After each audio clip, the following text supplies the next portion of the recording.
Welcome, everyone, to Conversations with Impact, the podcast for educators, focused on making an impact and getting implementation right.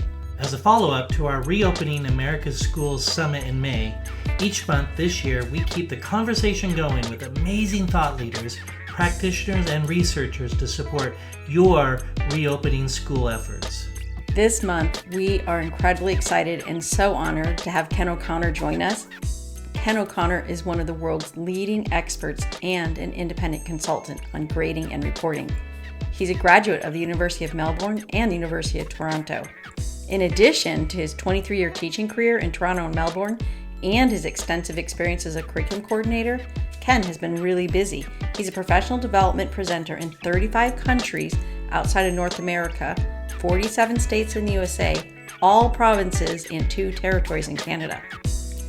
Not only that, he's the author of many books on the topic of effective reporting practices that support and focus on learning rather than grading. His publications include How to Grade for Learning K-12, Standards-Based Grading Quick Reference Guide, The School Leader's Guide to Grading, and a Repair Kit for Grading, 15 Fixes for Broken Grades. We are Impact Learning and Leading Group, and it is time to talk about moving from hoping it happens to making it happen. Hey, welcome everyone. It's been a while since we've joined you with a podcast. We had Stephanie Height last time. Yay! Yeah, and Stephen and I are so excited. We are huge fans of Ken O'Connor, and he is here in the room with us. Welcome, Ken. Thank you for joining us this morning. We're really coming together today to talk about grading. And it is timely because we know that everyone we've heard and seen from posts and inquiries to our company on, hey, how do we face grading in the pandemic? And so we thought, why not ask Ken? So Ken is here. We have the expert here with us to help you out, because we know that you are all out there and it's grading is coming upon us and the semester's winding down, and we're going to dig in this morning into some ways that we should approach grading as we move forward. So one of the first questions that we're going to talk about is asking, given the fact that we have all these gaps from the pandemic and students and staff both have faced some, pretty traumatic and turbulent times, we wanted to ask you, Ken, what major grading issues you see as you're working with people that schools are facing as the semester of teaching is drawing to an end? And as we move forward, what are some recommendations on that? Well, I think the issue that I hear the most is concerns about insufficient evidence from quality assessment, partly based on what's been happening, whether it's been fully virtual or hybrid, whether students have been engaging in the learning, whether they've been providing the assessment evidence. So there's a lot of issues around what do I do when there's not enough evidence? And of course, traditionally, the way we've dealt with that, with missing evidence, has been with what I would call the horror of zeros. And so one of the issues that we have to address is, what do we do about missing evidence? And I believe the basic problem is that we have assigned a numerical value to something that doesn't exist. And we've given a 0 to something, and from all sorts of perspectives, but particularly a measurement perspective, that makes absolutely no sense. If we have no evidence of the temperature today for the week's average, we don't say it was minus 40. We would say it was missing, and we would say this isn't complete, but based on 6 days, this is the average. And so I think this really has to be addressed, and the answer basically is, if there is insufficient evidence, that's what we have to communicate. There is insufficient evidence, not what really is artificially lowering a student's grade because we give it a number that doesn't make any sense. And so you then end up with a grade that doesn't make any sense. I work from the basic idea that the primary purpose of grades is to communicate about student achievement. Yep. And so if we're going to communicate about student achievement with an actual grade, whatever format that is, we have to have enough evidence to make that decision. Yeah. And sometimes that will be that it was superb, that they did very well, they got an A. Sometimes it will be that there was insufficient quality, so they'll get an F. An F says insufficient quality, or should say. But if there's not enough evidence, that's something different. It's not about quality, it's about quantity. So it seems to me the way we have to communicate that, especially in this difficult time, is simply with incomplete or insufficient evidence. Mm-hmm. So that's the one that I think I'm hearing the most. The second one is that I think it's become very clear that traditional grading, grading based on carrots and sticks, rewards when you do it right, punishment when you don't, penalties on late work, missing work, incompletes, simply doesn't work as motivation in this pandemic situation. I mean, it probably has never really worked. I mean, it works for some students some of the time. It doesn't work for any students all of the time, and all the other students are somewhere in between. So I think it means that we have to look long and hard at what are our beliefs and practices around motivation. Are we going to continue to basically rely on grades as extrinsic motivators? Or are we going to try to develop in our classrooms a classroom that is about intrinsic motivation, that's about engaging, interesting learning, engaging, interesting tasks, and a grading system that supports that. So I think schools really need to have a lot, and this isn't grading obviously specifically, but they need to have a long, hard look at what their beliefs and practices are around motivation, because I think that's especially now is a huge problem. And then I would guess the third thing would be all the usual pressures that come from the place that grades hold in our schools and in our culture. And I guess especially at this time of the year, especially in the US, that's especially true for high school juniors and their parents. Mm-hmm. So those would be the three things that I would see as the current major issues. Wow.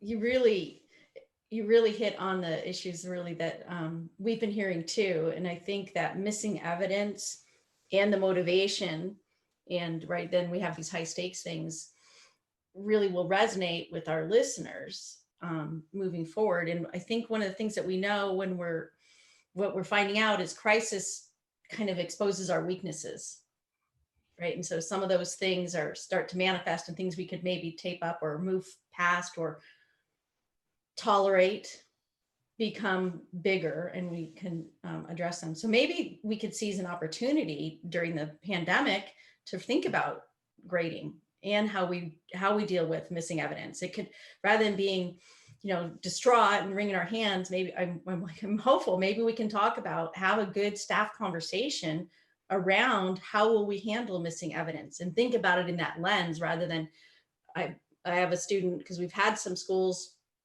contact us around what do we do about that. I have students who have zeros. What do I do? It's like, well, you begin with having a conversation around what are our beliefs about that. Absolutely. And I mean, I saw this somewhere, and I don't know who said it.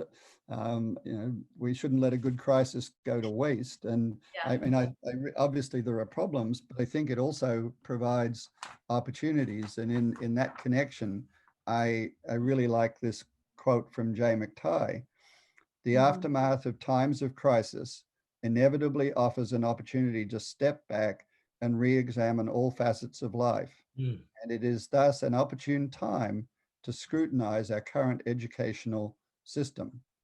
And I think what's important when we do that is to not be hard on ourselves. Yeah. What we know today and what we've done before today wasn't wrong, but because we did it based on what we knew or what we had established. Right. But as we see what the issues are, as we know more, then we can make tomorrow better. Hey, Ken, I want to touch base on the evidence piece a little bit more. Ken, you may or may not remember, but when I used to work for the Assessment Training Institute, they have a workshop based off of your book, and it was around, the 15 fixes to broken grades. And one of the questions that we used to get a lot was the question around the evidence piece. And I know it's tied to even today with kids doing remote learning, and we're seeing kids who are not attending courses and what have you. The question is how much is good evidence? And when we look at collecting evidence, how do I know that I have enough? Well, and that obviously is, the basic question, and sometimes it's a difficult question, but the measurement experts tell us that to make a judgment about anything, we should always have at least 3 pieces of evidence. Because the first piece of evidence may be luck or chance in one direction. The second piece of evidence maybe luck, chance, or measurement error in the other direction. The third piece of evidence will tend to confirm the first or the second. So we can then see, if we have one low and one high, we don't have a clue. But if the third one is high, we can be fairly confident that that's where the student is. Now, ideally, we have a little bit more than 3, but I think 3, the measurement people say, is the sort of the absolute minimum. And I guess we could go maybe a little bit further and say, if we have 2 that are absolutely consistent, we might, and especially when we don't have a lot of evidence, the difficulties that we're in, we might be able to consider 2 that are absolutely consistent, but certainly no less than that. Yeah. And I think those are helpful guidelines. And actually, I think that's not only really helpful, but I think it's a little relieving in the sense that I think a lot of people think that it has to be way more than that. Yeah.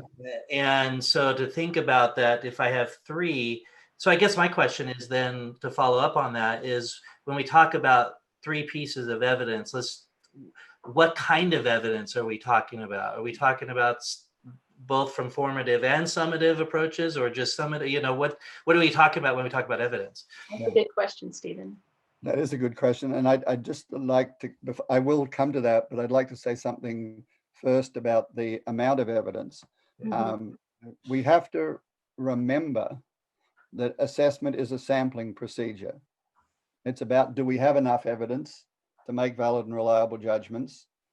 And if we have enough, we can make judgments. If we don't.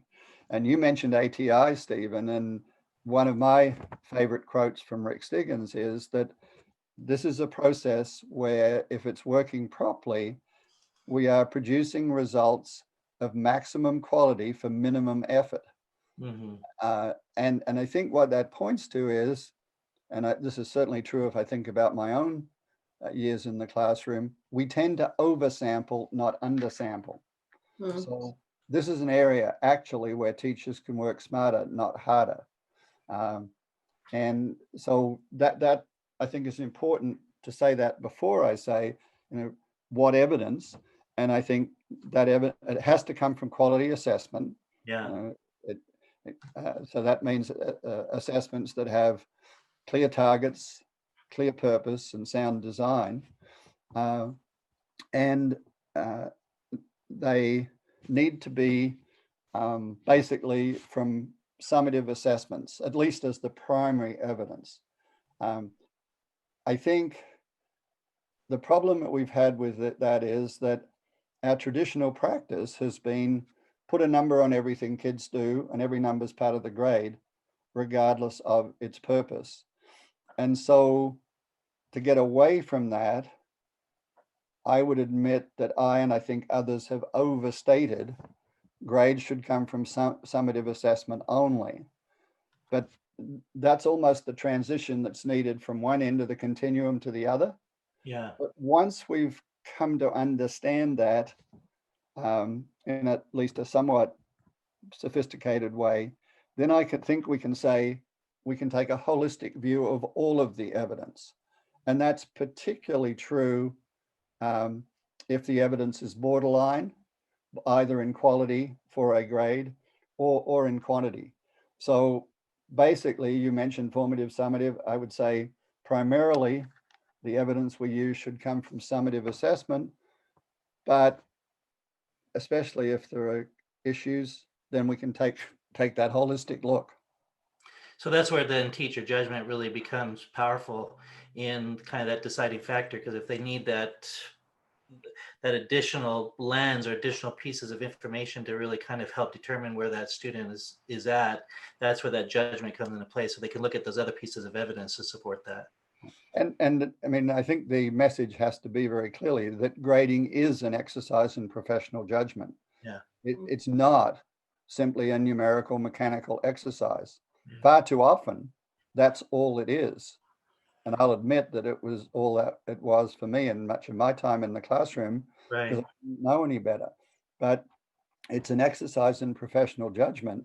The numbers and whatever we do with them, whether we're doing a spreadsheet or a computer grading program, they provide us with the information, but it's the professional judgment that ultimately should determine the grade. And I believe that, you know, teachers should welcome that, because in saying that and in doing that, we're honoring professionalism. Yeah. You know, if all we're doing is crunching numbers, we're nothing more than bookkeepers. Right. But, you know, teachers Teacher are, I agency. hope, are a lot more than bookkeepers. Right. It really establishes some strong teacher agency, and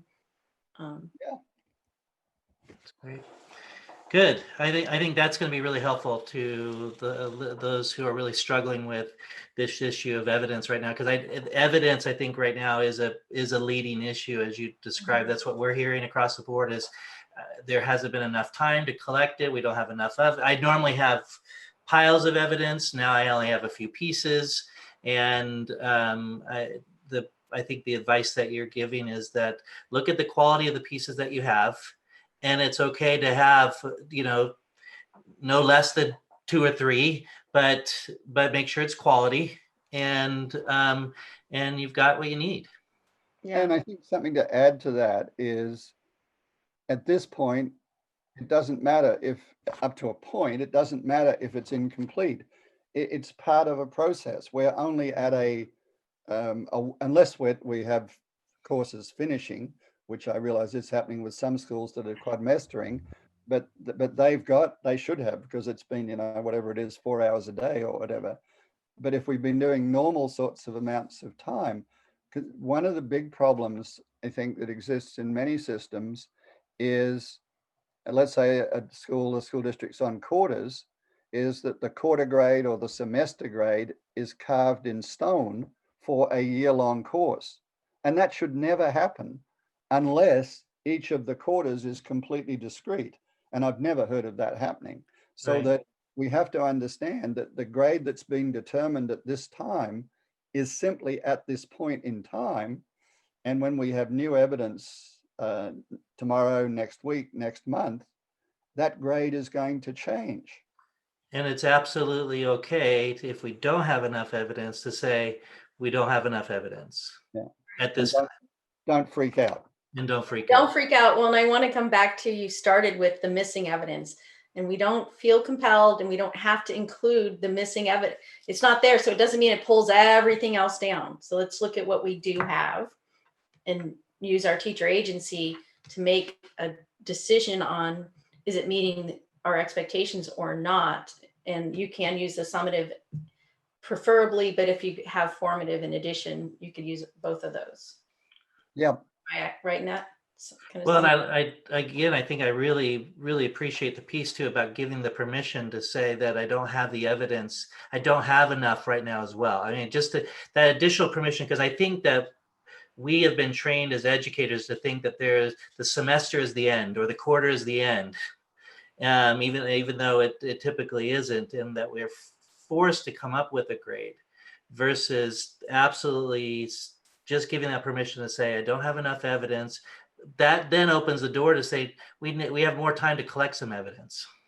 Well, that gives us information that we can act upon. That's right. as a staff, as a student, as a family. Yeah. That is information in of itself. Is like we can start to create some action plans to address that. And what you just said, Stephen, triggers something else in my mind, and that is something that I've also been hearing as a big problem, and that I think is totally wrong. And that is school districts or schools that require teachers to enter a certain number of grades each week or each 2 weeks. That is totally artificial. And what that leads to is people just having silly things, busy work as part of grades. Right.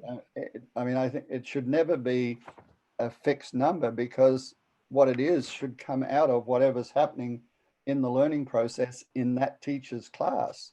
And mandating X number of grades simply means, I think, that you're inevitably getting low quality, and you're making grades simply about number crunching. Mm-hmm. Well, Ken, this leads into our next question. I think that you probably even answered some of it into our next question, but there may be some more to expand on here. What we know in the districts that we're working with is that they're having a hard time right now with attendance. They're having a hard time with some people are showing up, some aren't, to their virtual classrooms or their online classrooms. And so how can schools ensure that really grading is equitable and meaningful in this academic year, given that all the disruptions that students are facing and experiencing during the school year right now? Matter of fact, there was just a report this morning, a number of schools on the East Coast are now reclosing down again and going back to an online format. So just all these disruptions, and how do we make grading equitable and meaningful? Well, I think the first thing is understanding what being equitable means, or what fairness means. And I think we've often in education had the wrong view of that. We've often seen fairness as uniformity. We've had the same rules apply to all the kids in the same way. In assessment, we expect them all to do the same assessment in the same amount of time. And that's not what fairness is. Fairness is equality of opportunity. Equity, I think, is equality of opportunity, and recognizing all those things that you just said that are current problems. That means, I think, that there has to be considerable flexibility in what we accept as evidence, and in the timeframes in which that happens. If there is a student that is before school and after school, and even during the day when they're supposed to be doing their learning or looking after younger siblings. And I mean, that's just one example I've heard, and I'm sure you have too, literally tens of different examples. Then that has to be taken into account in terms of what that student is able to do. Now, I don't think it then means that we say, oh, sorry, you had a tough time, we'll give you an A. It may mean at one point in time, it means it's incomplete. But, we've equity requires that we look at the circumstances of every student and have flexible processes, which is really what we were talking about when we talked about professional judgment. Right. But it doesn't mean that we go away from our basic principles. And I think, to me, I think the biggest thing that has been shown up in this pandemic is that many schools, especially high schools, have a culture of grading, not a culture of learning. And that a lot of the issues that you introduced this with would maybe go away, would certainly be significantly reduced if schools could focus on creating a culture of learning, where the focus isn't on whether you have 95% or 95.2%, but are you proficient? Are you approaching proficient?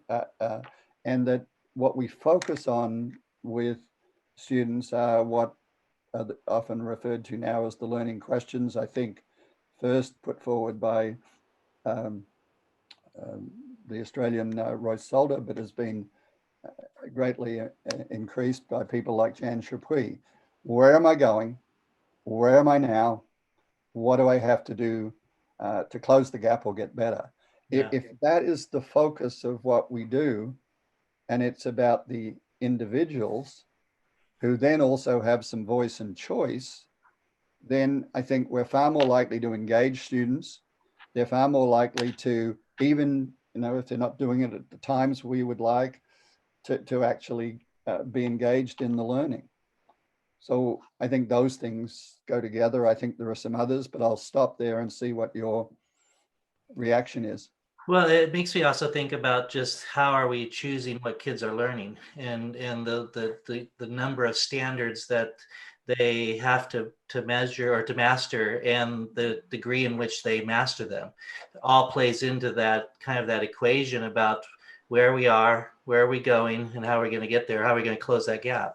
So I think there's even more for schools to think about when it comes to not just the the equity piece around grading, but also what are we asking kids to learn? Yeah. And I think, probably the most consistent piece of advice throughout, well, since March, has been focus on essentials. Right. Identify your essential standards, your power standards, or whatever you want to call them, and focus your instruction, your and your assessment on those essential standards. Pare it down, Mm-hmm. and because of all the difficult issues, especially the time issues, and I think if we do that, and if we're focused on standards, that I think is a critical piece. Last week I read an article that was titled "Standards Based, If Not Now, When?" And Yeah. Right.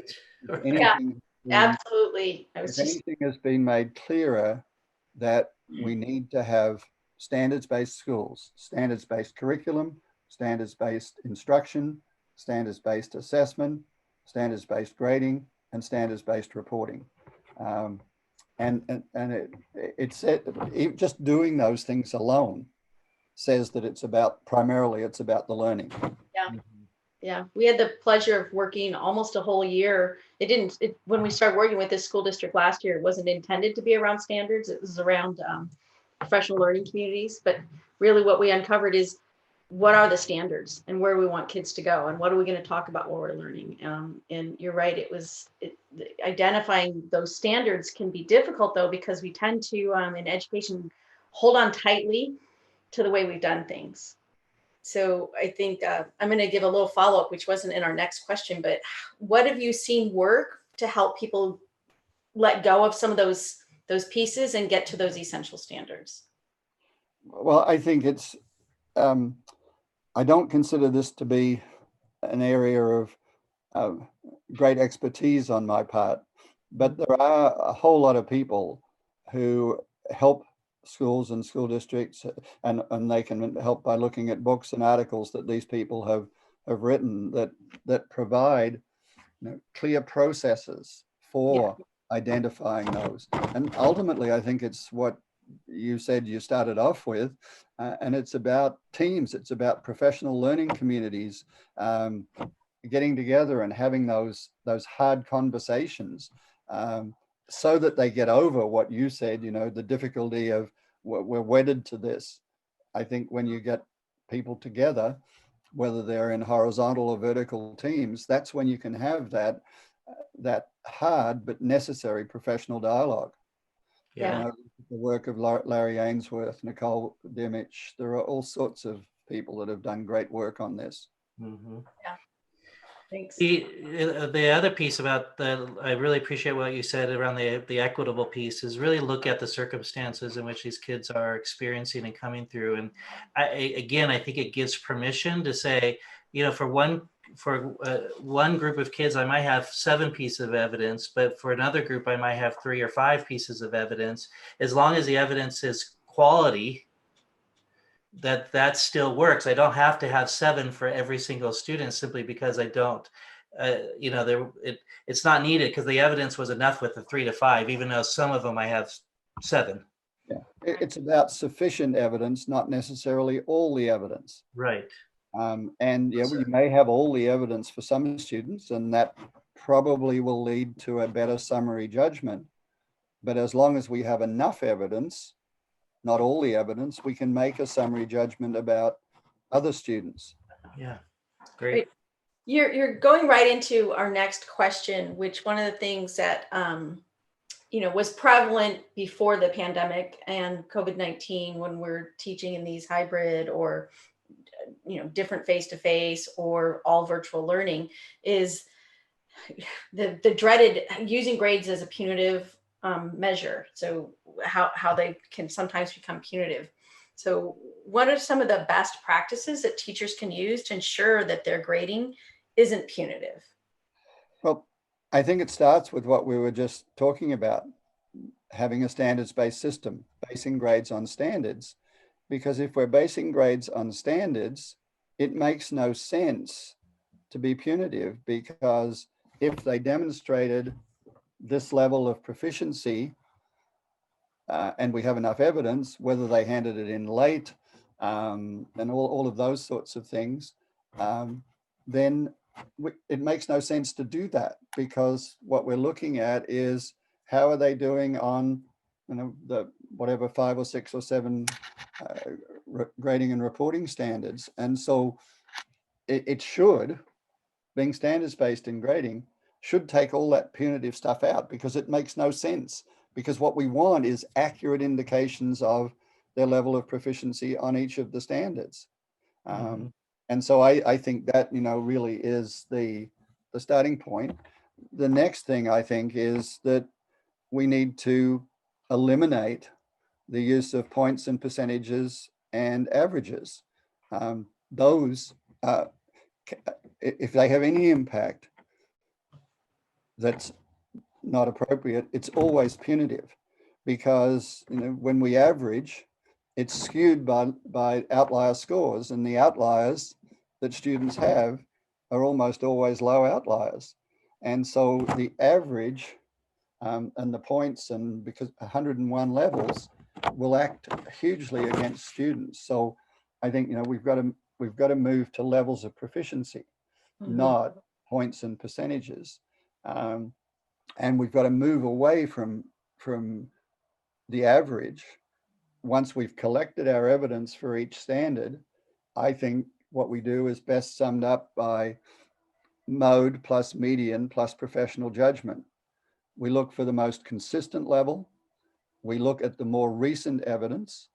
We emphasize the more recent evidence, because learning is a process and we should be better as time goes on than we were at the beginning. And then we have to apply professional judgment. So yeah, there's some number crunching in there at the beginning of the process, but ultimately it's an exercise in professional judgment, with where the data informs but doesn't determine the decision. The data informs but doesn't determine. Wow. I love how clear and succinct that is for our listeners to be able to take some action and think through that in moving toward that professional, the proficiency. Just brought back, I've been fortunate enough that my children were able to be a part of a system that adopted proficiency a long time ago, because my children are adults now. But it was really hard. I remember the first time my daughter came home, she's very tied to numbers and judgments like that. And when she was having to demonstrate her mastery rather than getting her A or getting this many points, it was a big shift for her to move from, did I learn it and did I demonstrate it? But she was so much, once she got on that track, you could never take her back, right? She was really empowered as a learner to do that. Yeah, absolutely. And I'm sure lots of people can sort of share the other side of that, how they're not empowered as learners with a lot of the traditional practice. We do it because we have to do it. We're aiming at the grade, not the learning.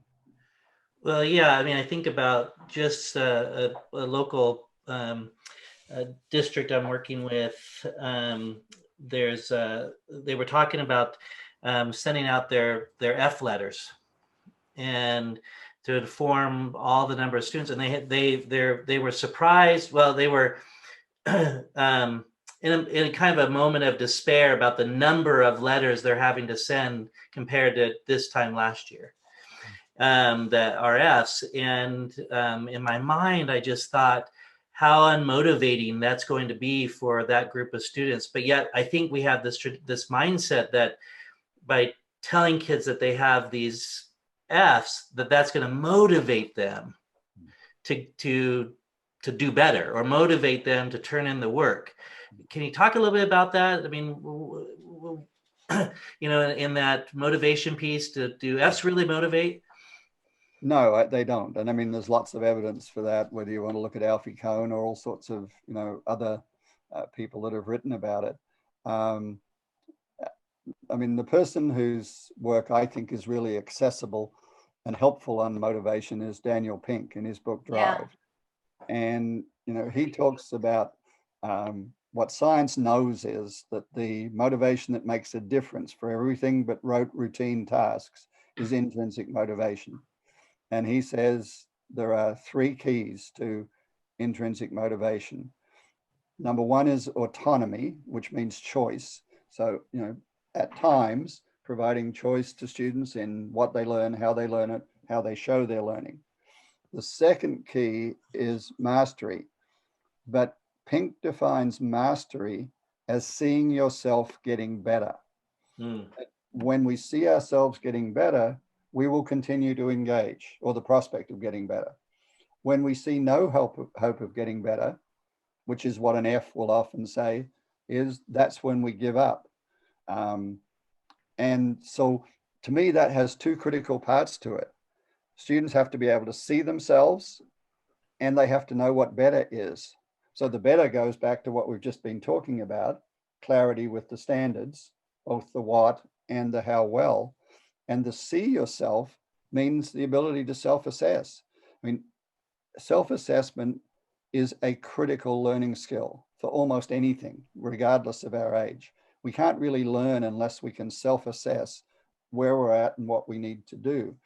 So it's critical that we teach and provide students with self-assessment opportunities starting in kindergarten and give them feedback on how they're doing on their self-assessment, because see yourself getting better. Key number 2, I think by far the most important one.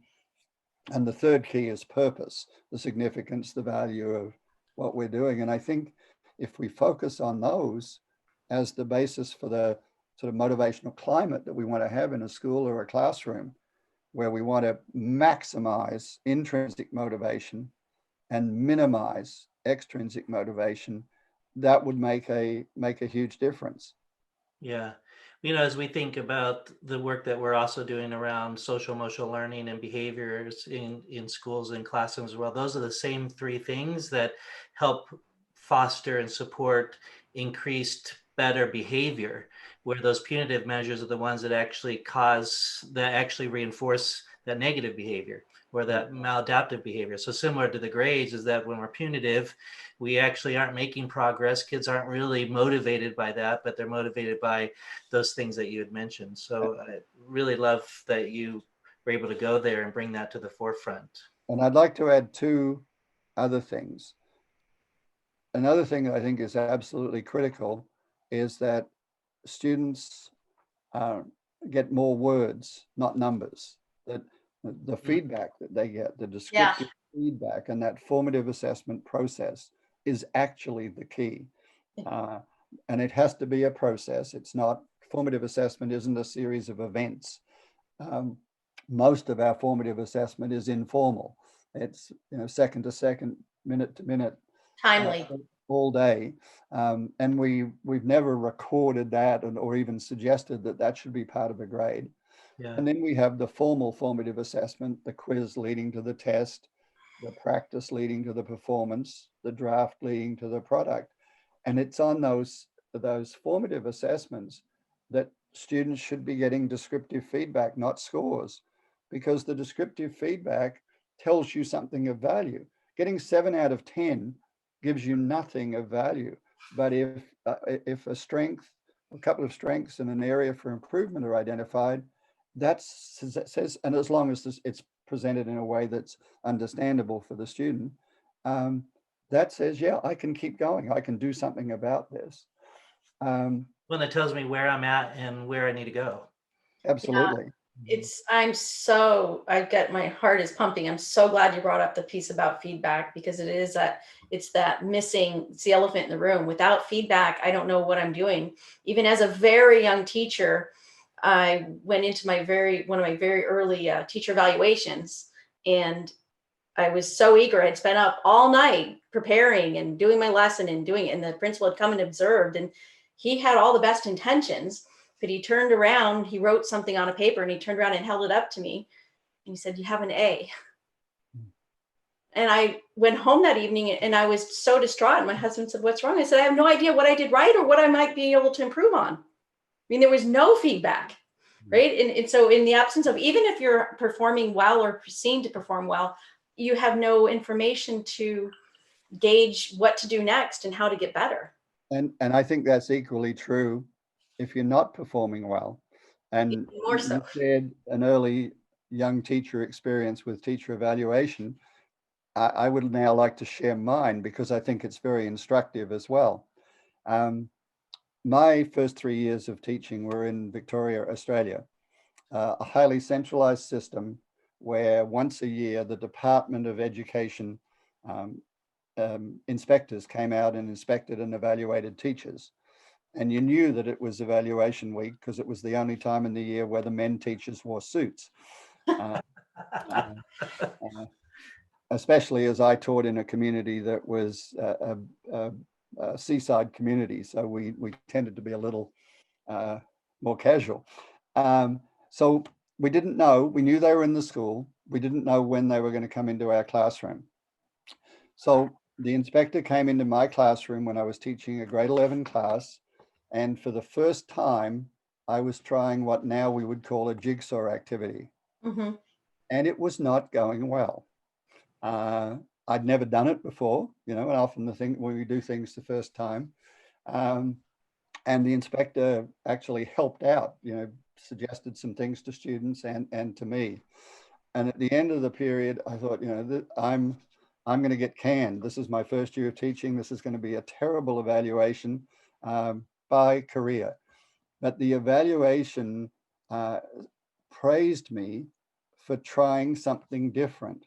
And that impacted my whole career. I mean, he pointed out things that I hadn't done well, but the bottom line was, well done for trying. And I think, that's a critical message in the learning process.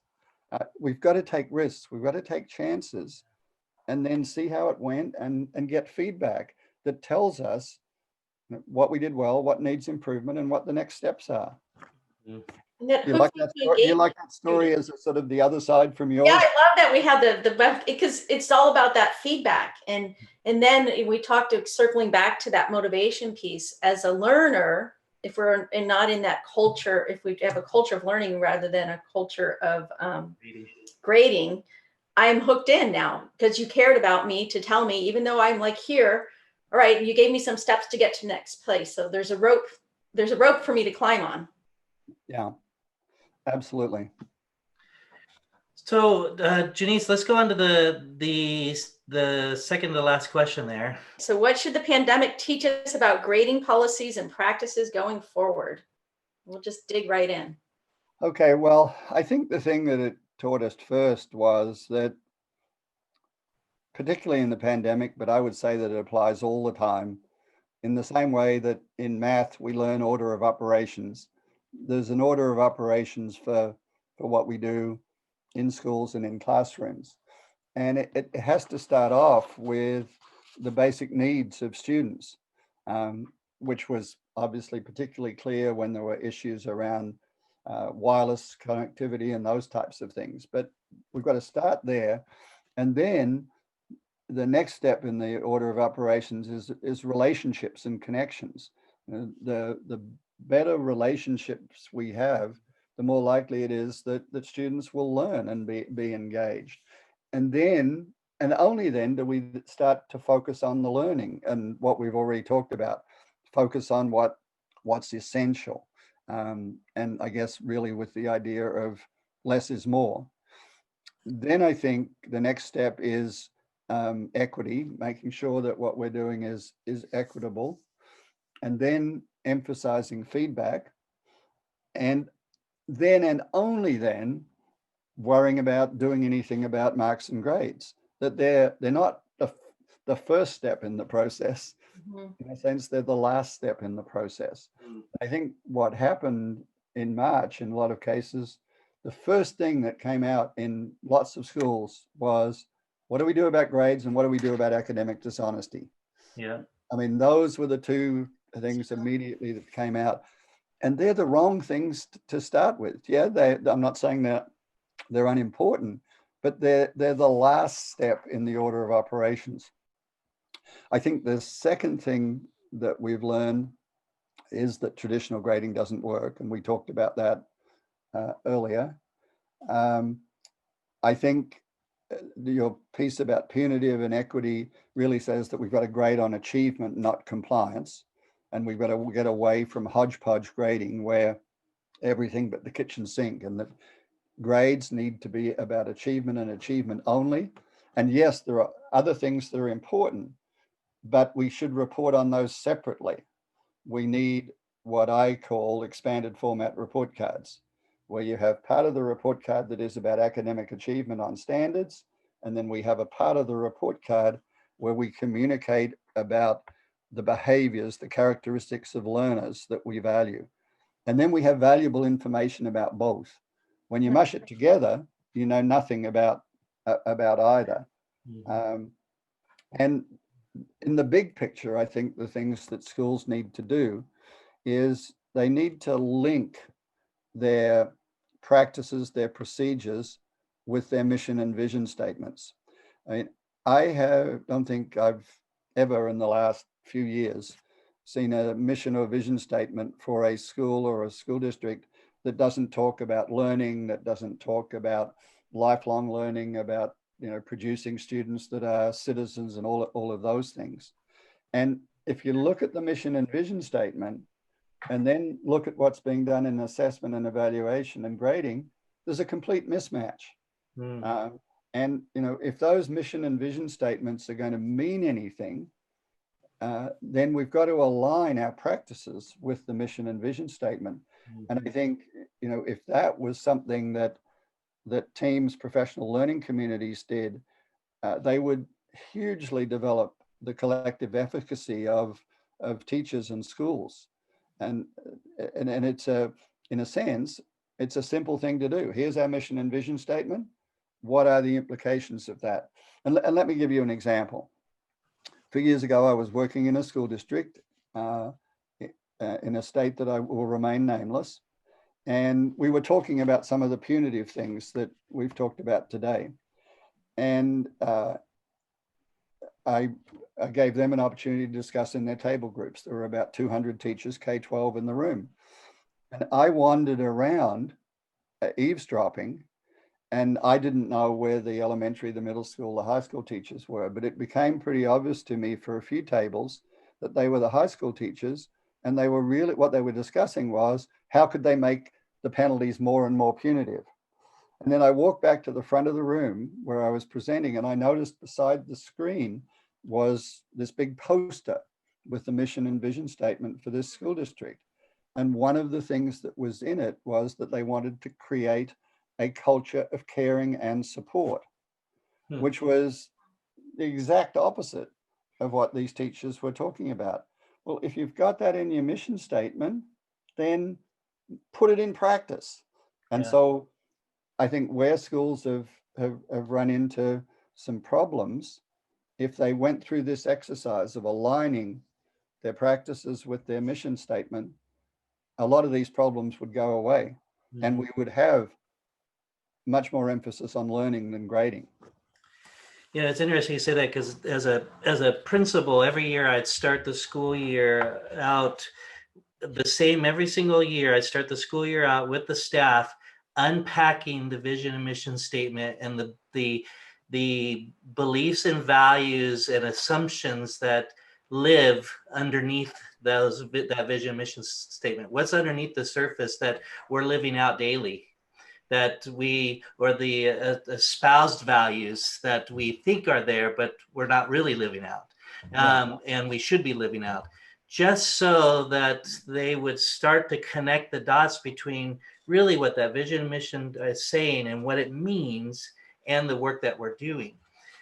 Janice had mentioned at the beginning of this conversation of starting off with examining the values and beliefs around grading, around assessment, around, if we even just start off with what does our vision and mission mean and how do we make that live in all of our practices, we might actually see that it's okay to change those practices. Yeah. I think given the sort of misconnect that I described there, I think lots of schools would find that they have those sort of lack of connection between their mission and what they're actually doing. Well, they're typically built in isolation. So sometimes those vision missions statements were created by a small team, but never really unpacked by the whole, or they were created by a new principal that came in and changed the vision or mission of that school, or it was done at the board level, but never really shared. So we don't spend enough time, I think, Ken, in our schools really getting down to understanding them. We just create them and then we post them and then we expect them to live. Yeah, I'm sure that's versus really getting into really understanding them. Yeah, so that can inform our practices and our policies. Absolutely. Mm-hmm. Well, talk about practices and policies. So I think this would be a good question to close out with. As you know, Janice and I are very passionate about how these practices and policies and these different things that we know work in schools get implemented well. And because what we typically see is an implementation gap. As you know, in your working with schools, you can go and talk to a school about grading and walk them through some best practices and what would happen in one classroom, and their implementation of that may look very different than the classroom right next door and their implementation of the exact same concept or idea. So what are some ways that we can ensure some of these practices that you're talking about, we can really move forward and get implemented well and right? So we can minimize that implementation gap. Yeah. Well, I think, first of all, it comes down to leadership. It comes down to leaders knowing and understanding and being able to help teachers to see that mission vision link, to see what are best practices. And the problem that we have in some places is that from what schools and districts require teachers to do, it shows very clearly that the leaders are assessment illiterate. Now, to some extent, that's not their fault, because for the most part in teacher preparation and leader preparation, there hasn't been nearly enough on assessment, and certainly virtually nothing on grading. But I think this is where leadership becomes absolutely critical. And in promoting that professional dialogue, the professional learning. But ultimately, I think what we're aiming at, as you implied, Stephen, is we want shared practices. Mm-hmm. And ultimately, to get to shared practices, I think we have to codify what we want teachers to do, whatever we choose to call them, procedures, guidelines, agreements. Mm-hmm. They have to be written down, and they have to be transparent and publicly available to everybody, so that teachers, students, parents know what are the practices that are supposed to be being used. Now, I'm not suggesting that I want assessment or grading police, but what I do want is, if things are being done that don't meet with those procedures, then the issue can be raised.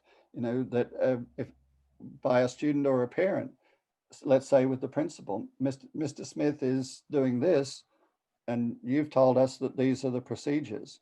Now, I'm not suggesting that I want that to be something that happens a lot, but I think if we don't codify them then we'll never get to shared practices. And it's the shared practices. I mean, the biggest problem that we have, in a sense, with grading is because we never learned about it, we just do it based on the way it was done to us, is that there's a whole lot of individual idiosyncratic practice out there. And I don't think that ever worked very well, but it certainly doesn't work in a standards-based system. We need to have some agreed upon shared practices. And we'll only get to those, as I said, when they're transparent. And the other thing is the communication piece with everybody. And obviously it's going to be a little different for different people, but communicate. Why are we doing what we're doing? What is changing and why is it changing? What is not changing? So that everybody understands, hopefully, or has the opportunity to understand what those practices are going to be and how they may be the same or different from what's been done in the past. Yeah. Wow. I think we can hire him there, Janice. Yeah, it's great. Well, and I think you really hit on, and it's funny that you use the word standards. One of the words when we're working with teams to implement well and right across the system, it's not usually school by school or class by class, it's system wide, so that we have some standards of practice of what are our expectations, not in a punitive sense, but it's like, how can we help you? What do you need? Right. And you really hit on something that we work really hard with and encourage school districts to do, is to give you a tip. Be transparent, inclusive, and planful. And you said that in your communication piece. And I love that you hit on, what are we not doing? Right. Because sometimes we're letting go of practices. Goes back to my daughter, who she needed to know why. She was like the why girl. Why are we not doing grades? And when her teacher explained it to her, she really got it. Right. She was able to then let go. But if we just change and we don't say why, right, and that comes back to the golden circle. Why are we doing it? What are we going to do? How are we going to do things? And a good example of that, Janice, is that sometimes when there's a proposal to move to standards-based grading in high schools, some people think that standards-based grading means no subject grades. Now, in its absolutely purest form, that's true. But we can talk about principles as much as we like, but we also have to be practical. Yeah. And in most high schools, for the foreseeable future, subject grades aren't going to go away. And so one of the things that we have to communicate about what's not going to change is, yes, there will be subject grades in the high school. They may be determined a little differently than they were in the past. We will continue to have subject grades. There can continue to be GPAs, horrible as they are, and they can be the basis for college admission and scholarships and all of that. Those are all going to be there. And that often is the greatest single reassurance that is needed. That communicate. Yeah, it's interesting though. I love that reassurance. I had that privilege of actually opening up a high school in California years ago, and we opened with the basis of that we would do a standards-based reporting system, and we did not do subject grades. However, all of the universities that our kids applied for still accepted the report cards that the reporting system that we did provide. Some of them needed a little bit of translation and a little bit of support to translate what that leaned into, but it did not impact entrance, as I think many of the traditionalists, I will say, thought it would impact. We took a risk and we found it was okay. And it's great that you did that. And I think what you said is absolutely true. I mean, colleges and universities take whatever they get and manipulate it for their own purposes, because they get so much that's different from, when they have 100 kids coming in from 100 different schools. When I said, I think that we'll have subject grades in high schools, I really believe that that's true. Yeah. It doesn't mean that I endorse them. I'd be very happy if we did. Right. And having said that, I believe there is no need for subject grades below high school. There's no need for elementary and middle school. All we need is grades for standards, so that there's a profile of the student achievement. This is where they're doing well. This is where they're okay. This is where they need improvement. Yeah, agreed. I know what I learned because it was based on the standard. So empowering.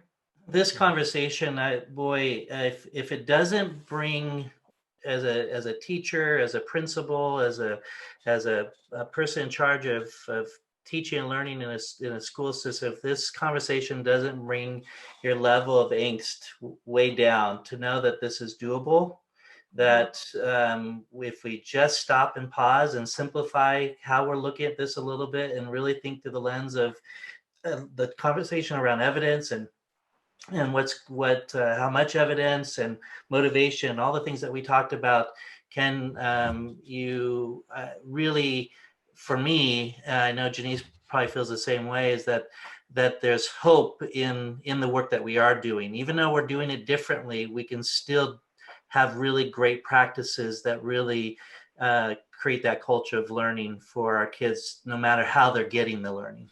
Right. I want to take us back to Ken told us to focus on the mode, medium, and professional judgment.